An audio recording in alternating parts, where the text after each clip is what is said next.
थेय्यम।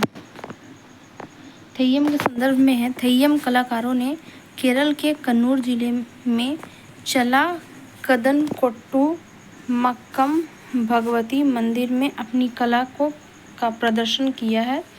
थेय्यम के बारे में जो है, यह उत्तरी केरल और कर्नाटक में कुछ हिस्सों में स्थानीय मंदिरों या उपवनों, जिन्हें स्थानीय रूप से कावू के रूप में जाना जाता है, में किया जाने वाला एक अनुष्ठानिक नृत्य है, जिसमें अक्सर ऐसे लोगों द्वारा किया जाता है जिन्हें इस कृत्य के दौरान क्षण भर के लिए भगवान के समान माना जाता है। कर्नाटक में इसी तरह की प्रथा भूत कोला के नाम से भी लोकप्रिय है। इनमें नायकों, देवताओं और प्रेतात्माओं की पूजा करने के लिए नृत्य, स्वांग और संगीत को शामिल किया जाता है।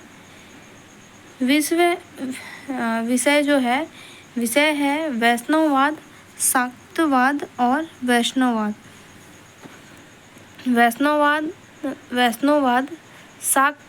शाक्तवाद और शैववाद। प्रदर्शन है कि यह मुख्य रूप से पुरुषों द्वारा किया जाता है, सिवाय देक्कूत्तू थेय्यम के, जो केरल महिलाओं द्वारा किया जाने वाला थेय्यम अनुष्ठान है। गतक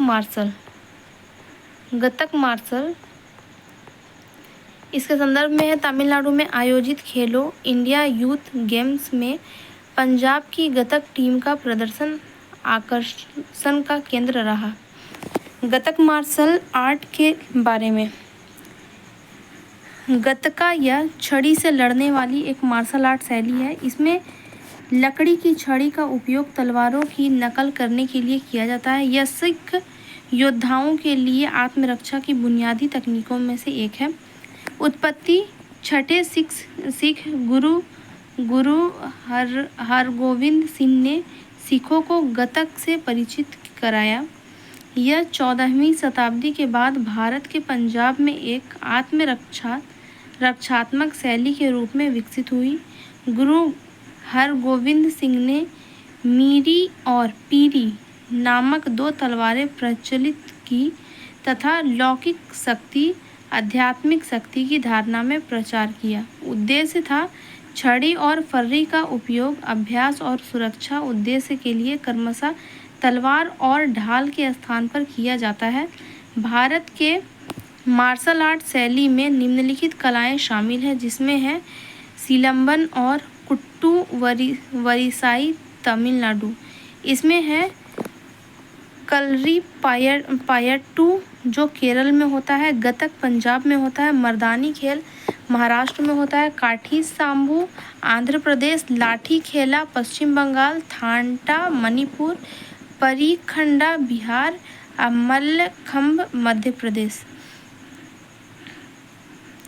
कच्चा तीसू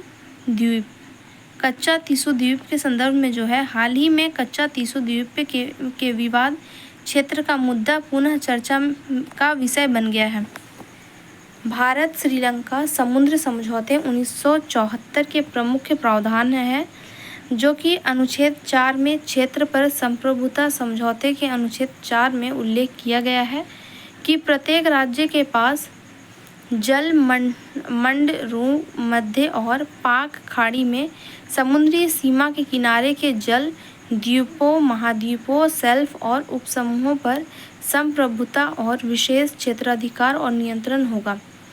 अनुच्छेद 5 में कहता है कि भारतीय मछुआरों की पहुंच समझौते के अनुच्छेद 5 में यह स्पष्ट किया गया है कि भारत मछुआरों को द्वीप के आसपास मछली पकड़ने, वहां अपने जाल सुखाने की अनुमति के साथ भारतीय तीर्थयात्रियों को द्वीप पर स्थित करेगा। कैथोलिक तीर्थ की यात्रा करने की अनुमति दी गई है तथा इन उद्देश्यों के लिए श्रीलंका से यात्रा दस्तावेज या वीज़ा प्राप्त करने की आवश्यकता नहीं होगी। रायसीन डायलॉग 2024 रायसीन डायलॉग के संदर्भ में है कि हाल ही में रायसीन डायलॉग 2024 का 9वां संस्करण नई दिल्ली में आयोजित किया गया था। मुख्य बिंदु इसका है कि रायसीन डायलॉग 2024 का आरंभ नरेंद्र मोदी या प्रधानमंत्री नरेंद्र मोदी मुख्य अतिथि थे। ग्रीस और प्रधानमंत्री क्यारिकोस मित्सोताकिस। विषय है चतुरंग संघर्ष प्रतियोगिता सहयोग सृजन। रायसीन डायलॉग के बारे में। रायसीन डायलॉग की शुरुआत रायसीन हिल से हुई है। भारत का राष्ट्रपति भवन इसी हिल पर स्थित है। यह भू राजनीतिक और भू अर्थशास्त्र पर भारत का प्रमुख सम्मेलन है, जिसे प्रत्येक वर्ष आयोजित किया जाता है। इसकी मेज़बानी ऑब्जर्व रिसर्च फाउंडेशन और विदेश मंत्रालय भारत सरकार द्वारा की जाती है। इसका पहल 2016 में आयोजित किया गया था और उद्देश्य की दृष्टिकोण से अगर देखा जाए तो समस्याओं और अनुभवों को साझा करना, जो महत्वपूर्ण मार्ग तैयार करने, आम सहमति बनाने और हमारे साझा भविष्य के लिए समुदायों को बनाने के लिए आवश्यक है। मुख्य आधार इसका है कि सांग्री ला वार्ता सिंगापुर में प्रतिवर्ष आयोजित की जाती है तथा म्यूनिख सुरक्षा सम्मेलन, जिसका 60वां संस्करण फरवरी 2024 में आयोजित किया गया था। जीवाश्म ईंधन अप्रसार संधि इसके संदर्भ में जो है कि हाल ही में FFNPT के अध्यक्ष और संस्थापक जेपोरा बर्मन द्वारा बाकू में आयोजित COP29 के दौरान पृथ्वी के नवीनतम खतरों के बारे में चर्चा की गई है। जीवाश्म ईंधन अप्रसार संधि पहल के बारे में। शुरुआत इस विचार की संकल्पना वर्ष 2016 में की गई थी एवं आधिकारिक तौर पर इसे क्लाइमेट ब्रेक थ्रू अवार्ड के माध्यम से वर्ष 2019 में शुरू किया गया था। उद्देश्य इसका था कि इस संधि का उद्देश्य जीवाश्म ईंधन निष्कर्षण को समाप्त करने, वर्तमान उत्पादन को चरणबद्ध तरीके से कम करने एवं नवीकरणीय ऊर्जा संक्रमण संबंधी प्रबंधन को राष्ट्रों के लिए कानूनी रूप से बाध्यकारी बनाना था। समर्थन है कि इस संधि को 14 देशों को समर्थन प्राप्त था, जिनमें शामिल था नाउअतु, तुवालु, तोंगा, फिजी, सोलोमन द्वीप, नियू, एंटीगुआ और Barbuda, Timor Leste, Palau, Colombia, Samoa, Nauru, Marshall द्वीप और माइक्रोनेशिया के संघीय राज्य। प्रथम मंत्री स्तरीय बैठक जीवाश्म ईंधन अप्रसार संधि पहल की प्रथम बैठक मई 2024 में एंटीगुआ और बारबुडा में आयोजित की गई थी। भारत की FFNPT में स्थिति। भारत की स्थिति, यद्यपि भारत इसमें व्यापक रूप से शामिल नहीं हुआ है, फिर भी FFNPT पहल इसके महत्व को स्वीकार करती है। ग्लोबल कार्बन प्रोजेक्ट के अनुसार एक प्रमुख जीवाश्म ईंधन उपभोक्ता के रूप में 2024 में भारत के उत्सर्जन में 4.6% की वृद्धि होने का अनुमान है। विचारों का मानना है कि वैश्विक ऊर्जा परिवर्तन में न्याय और समानता सुनिश्चित करके भारत इस संधि में लाभान्वित हो सकता है। जलवायु और स्वच्छ वायु सम्मेलन 2024 इसके संदर्भ में है कि स्वच्छ वायु सम्मेलन 2024 के तहत नीति क्रियान्वयन और साझेदारी जैसे अल्पकालिक जलवायु प्रदूषकों के नियंत्रण हेतु वैश्विक प्रयासों पर चर्चा किया गया है।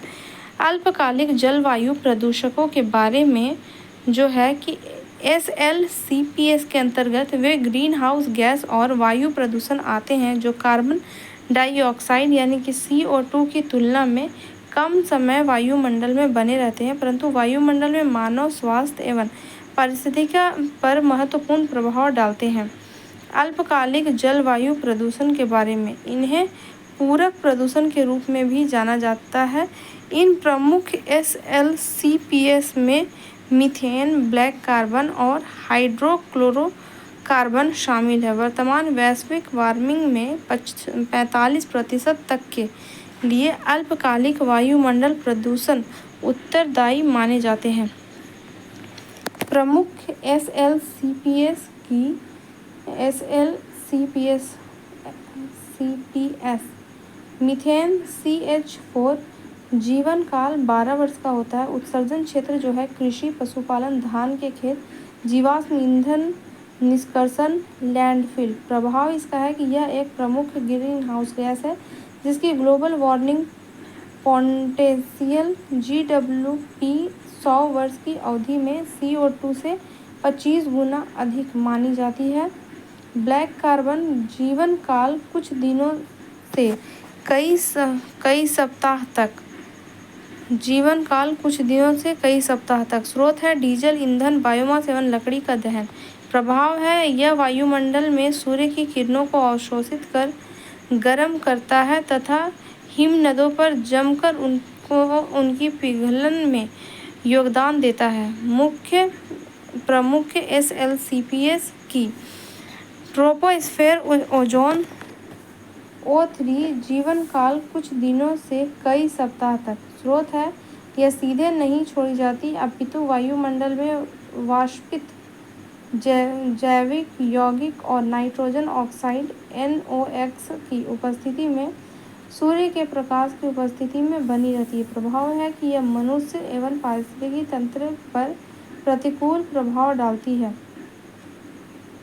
लखपति दीदी योजना जो है, लखपति दीदी इसके संदर्भ में है कि प्रधानमंत्री हाल ही में महाराष्ट्र के जलगांव में आयोजित एक कार्यक्रम में 11 लाख नई लखपति दीदियों को सम्मानित किया है। इसका मुख्य बिंदु जो है कि 2,500 करोड़ का एक कोष निर्मित किया गया है जिसमें 4.3 लाख स्वयं सहायता समूह के लगभग 48 लाख सदस्यों को लाभ मिलेगा।